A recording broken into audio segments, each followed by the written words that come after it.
নমস্কার বন্ধুরা, মা বাবার হেসেল চ্যানেলে আপনাদের সবাইকে স্বাগত জানাই। আজকে আমি একটা নতুন ভিডিও নিয়ে আপনাদের কাছে আবার হাজির হয়ে গেছি। পটল আলু আর বড়ার মিলমিশ।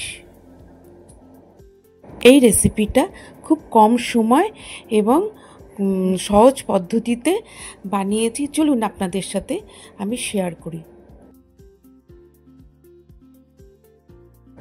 হ্যাঁ, প্রথমেই আমি ডালের বড়ার জন্য আমি ডালটাকে ভিজিয়ে রেখে দিয়েছি ঘন্টাখানেক মতো।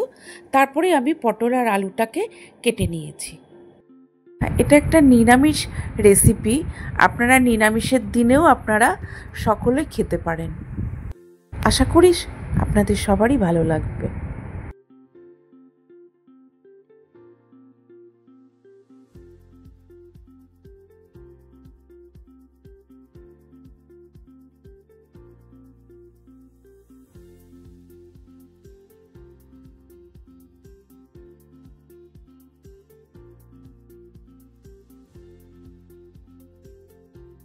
হ্যাঁ, এবারে আমি ওই ভিজানো ডালটাকে মিক্সার গ্রাইন্ডারের মধ্যে দিয়ে দিলাম। তারপরে আমি এর মধ্যে দিয়েছি 4-5টা লঙ্কা আর দিয়েছি আদা,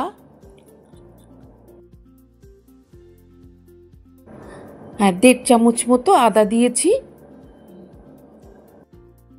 আর দিয়েছি 1 চামচ মতো নুন আর 1 চামচ মতো হলুদ। ভালো করে তারপরে মিক্সিতে আমি পেস্ট করে নিয়েছি।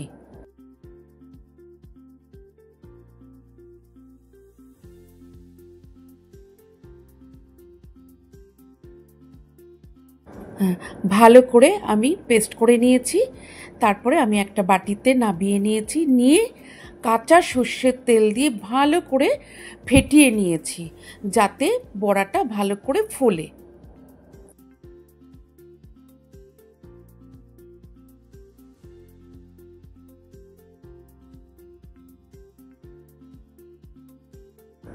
এবার কড়াইতে পরিমাণ মতো সাদা তেল দিয়ে দিয়েছি বড়াগুলো ভাজার জন্য।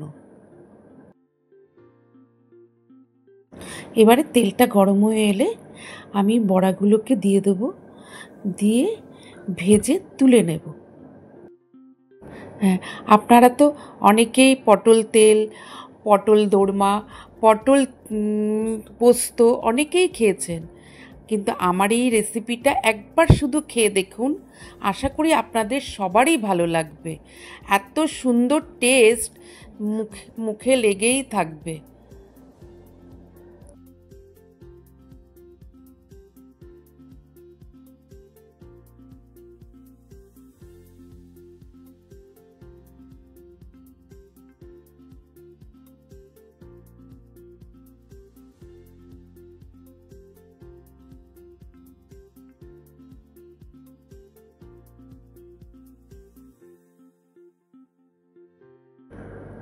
বড়াগুলো ভাজা হয়ে গেছে, এবার আমি একটা পাত্রে তুলে নিলাম। এবার একটা কড়াইতে সর্ষের তেল আমি নিয়ে নিয়েছি পরিমাণ মতন।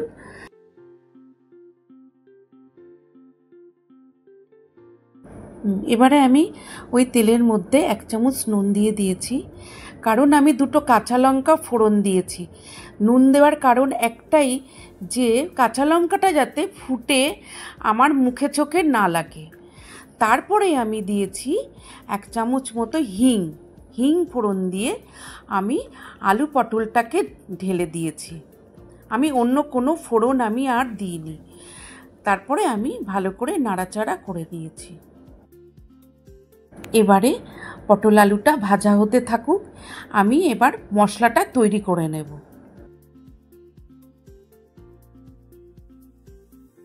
এবারে দেখুন আমি মিক্সির বাটিতে কিভাবে মশলাটা তৈরি করি।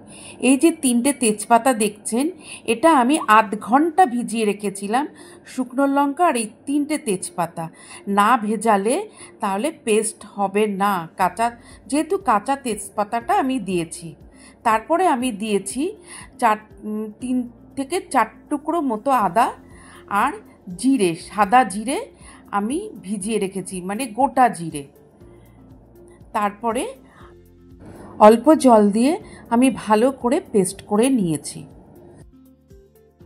আমি যে মশলাটা বানালাম আপনারা তো সবাই দেখলেন।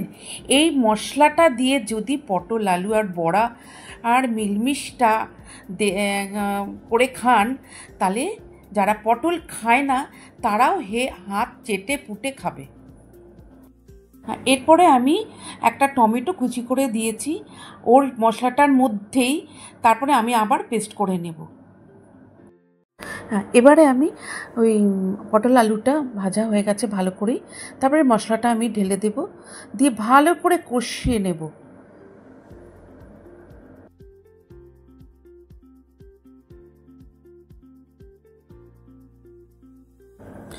এবারে আমি হলুদ, নুন আর মিষ্টি দিয়ে দিলাম।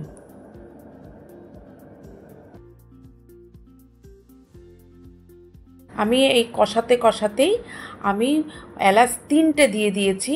এই কারণেই দিয়েছি, ফোড়নে দিইনি, কারণ ফোড়নে দিলে ওটা ভালো করে ভাজা হয়ে যায়, তেমন একটা গন্ধ থাকে না, তাই কাঁচা দিয়েছি যাতে গন্ধটা খুব ভালো হয়।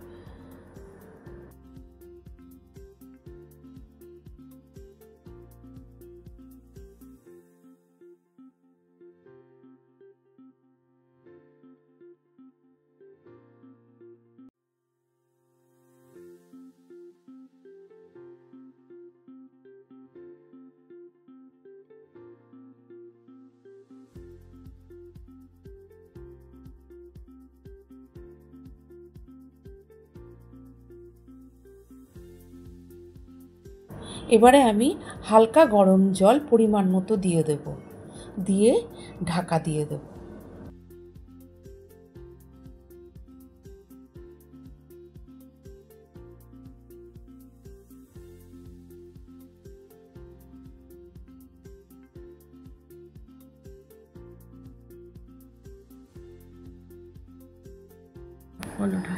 ঢাকনাটা উঠিয়ে আমি পটল আলুটা দেখব ভালো করে সেদ্ধ হয়েছে কি না।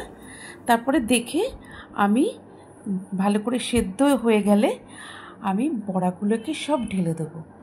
তারপরে আর বেশিক্ষণ ফোটাবো না, কারণ বড়াতে না ঝোলটা টেনে যায়।